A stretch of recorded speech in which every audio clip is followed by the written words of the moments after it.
Decentralized finance, or DeFi, is a type of financial transaction management that makes use of cryptocurrencies and blockchain technology. Hello and welcome to our YouTube channel.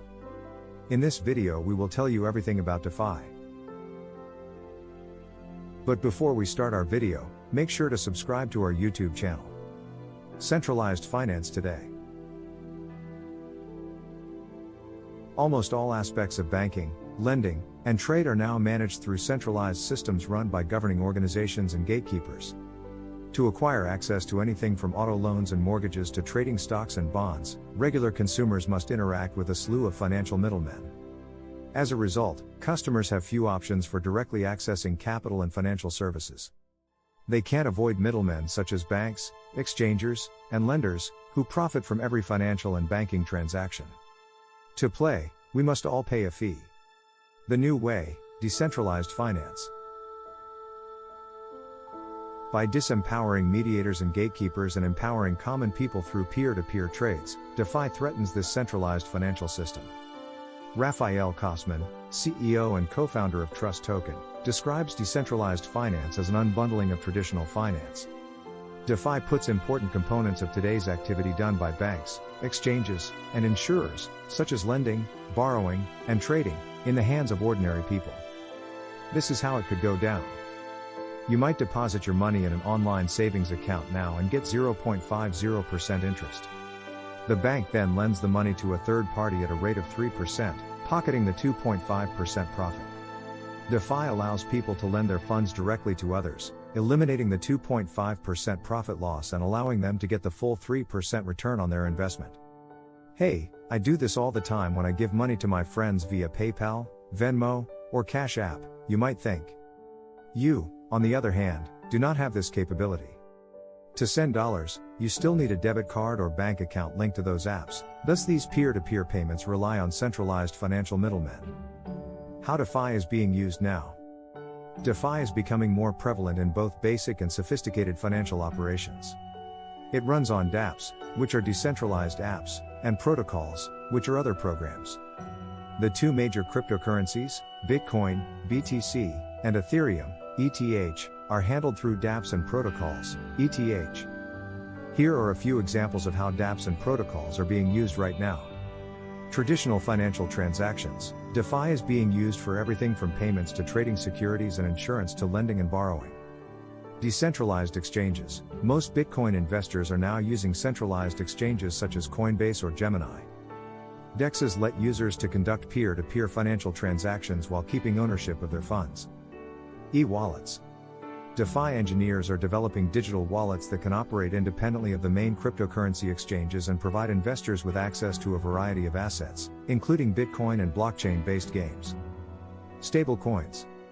Stablecoins, unlike cryptocurrencies, try to maintain their prices by connecting them to non-cryptocurrencies, such as the US dollar. Yield harvesting. DeFi, often known as rocket fuel, allows speculative investors to lend crypto and potentially profit handsomely when the proprietary currencies that DeFi borrowing platforms pay them for consenting to the loan rise rapidly. Non-fungible tokens. NFTs turn non-tradable items like slam dunk videos and Twitter's initial tweet into digital assets. The previously uncommodifiable becomes commodifiable with the use of NFTs. Flash loans. These are cryptocurrency loans that allow you to borrow money and repay it all at the same time. It works like this: borrowers can profit by engaging into a contract inscribed on the Ethereum blockchain that borrows funds, executes a transaction, and repays the loan instantly, no lawyers required. The funds are automatically returned to the loaner if the transaction is unable to be completed or will result in a loss. If you make a profit, you can keep it after subtracting any interest and fees. Flash loans can be thought of as a type of decentralized arbitrage. The DeFi market assesses adoption by calculating what's known as locked value, which measures how much money is currently invested in various DeFi protocols. DeFi protocols have a total locked value of about $43 billion at this time. The omnipresent feature of blockchain drives DeFi adoption. A dApp is globally available the moment it is encoded on the blockchain. Risks and downsides of DeFi. DeFi is a new trend that carries a number of concerns. Decentralized finance hasn't been put to the test because it's a new concept that hasn't been around for very long. Furthermore, national authorities are scrutinizing the systems they are putting in place more closely in order to regulate them. DeFi also poses the following dangers. No consumer protections. DeFi has thrived in the absence of rules and regulations. But this also means users may have little recourse should a transaction go foul. In centralized finance, for instance, the Federal Deposit Insurance Corporation, FDIC, reimburses deposit account holders up to $250,000 per account, per institution if a bank fails. Moreover, banks are required by law to hold a certain amount of their capital as reserves, to maintain stability and cash you out of your account anytime you need. No similar protections exist in DeFi. Hackers are a threat. While a blockchain is extremely impossible to change, other components of DeFi are vulnerable to hacking, which can result in money being stolen or lost. All of decentralized finance's possible applications rely on hackable software platforms. Collateralization. Collateral is a thing of value used to secure a loan. When you get a mortgage, for instance, the loan is collateralized by the home you're buying. Nearly all DeFi lending transactions require collateral equal to at least 100% of the value of the loan, if not more. These requirements vastly restrict who is eligible for many types of DeFi loans. Private key requirements. You must secure the wallets used to keep your Bitcoin assets while using DeFi and cryptocurrency. Private keys, which are long, unique codes known only to the wallet's owner, safeguard wallets. There is no way to retrieve a lost private key, which means you lose access to your funds. How to get involved with DeFi. Here are a few places to start if you want to learn more about DeFi in a hands-on environment. Get a crypto wallet. Set up an Ethereum wallet, such as MetaMask, and then fund it with Ethereum. Self-custody wallets are your ticket into the world of DeFi, but save your public and private keys.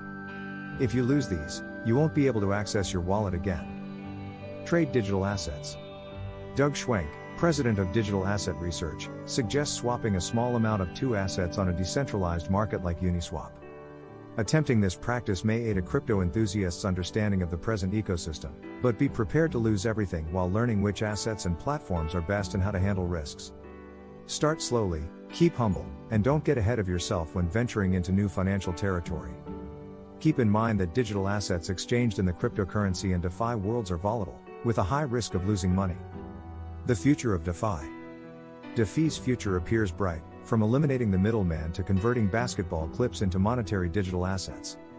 That's why, even though DeFi is still in its infancy, professionals like Dan Simerman, the head of financial relations at the IOTA Foundation, a DeFi research and development organization, view the promise and potential of the technology as far-reaching. Investors will soon have more autonomy, allowing them to deploy in imaginative ways that appear unthinkable today. DeFi has significant ramifications for the big data industry as it evolves and allows for new methods to monetize data. However, despite its promise, DeFi still has a long way to go, particularly in terms of mass adoption. It is our responsibility to continue to educate people about the possibilities, but we must also continue to work hard to develop the tools that will allow them to see it for themselves. Thanks for watching. That's all we have for today. Share your views in the comments section below. Also, don't forget to subscribe to our YouTube channel and press the bell icon as well.